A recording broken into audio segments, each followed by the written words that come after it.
It had been 12 years since it felt familiar to me. The grip of a basketball in my fingers, the sound it makes when it hits the court floors. Every bounce on the floor was a thunderclap.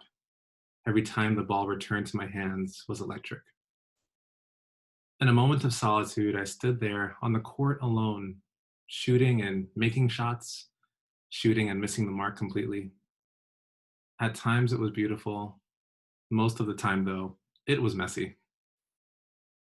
So, towards the very end of the night, my mind filled with adrenaline and embarrassment, my body drained of water and energy, I stood there thinking about how I could never play ball like people who have been playing their whole lives. Basketball will have to be my solitary hobby. But then I thought, at least I can play to enjoy it and to make the most of my experience. So I asked myself, what's one thing that I've always wanted to try? Maybe tonight I can make it happen. And then it came to me. How about you try the 3-point shot with your eyes closed? So it was decided.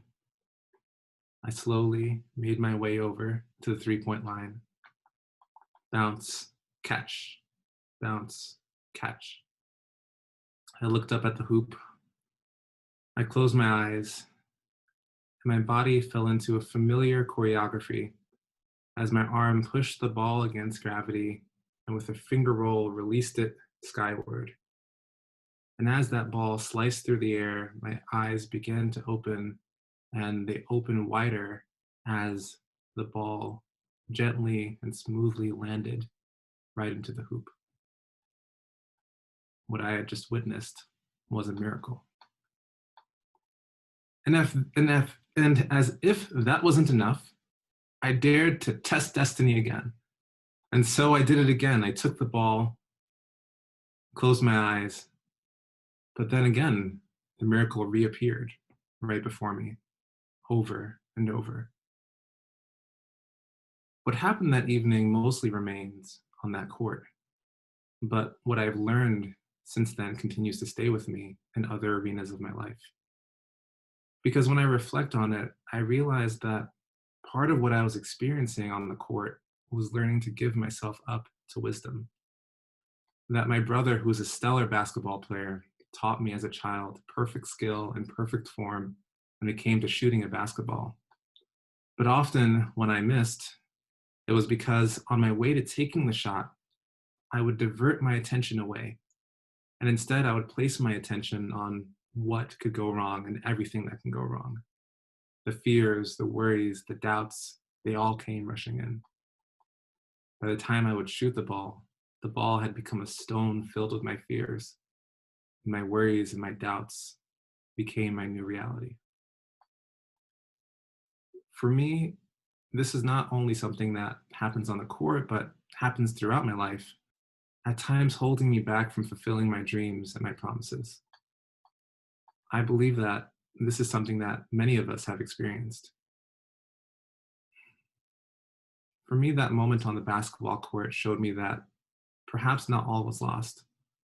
In fact, perhaps in the moments that feel the scariest, the moments that matter the most to us, I could imagine us doing something new and important or trying something creative in hopes of inspiring other people, being vulnerable in conversations about challenges and triumphs.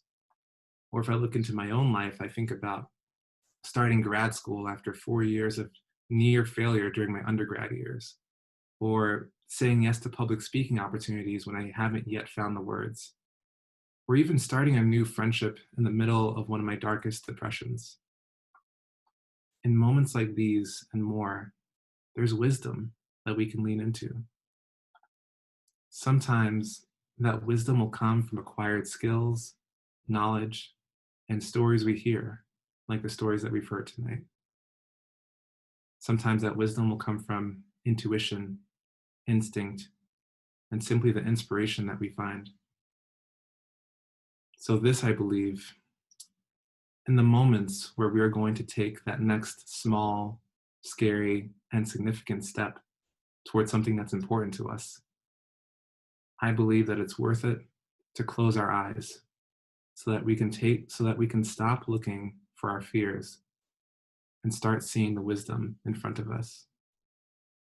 With our eyes closed and with wisdom in hand, who knows what shots we might make.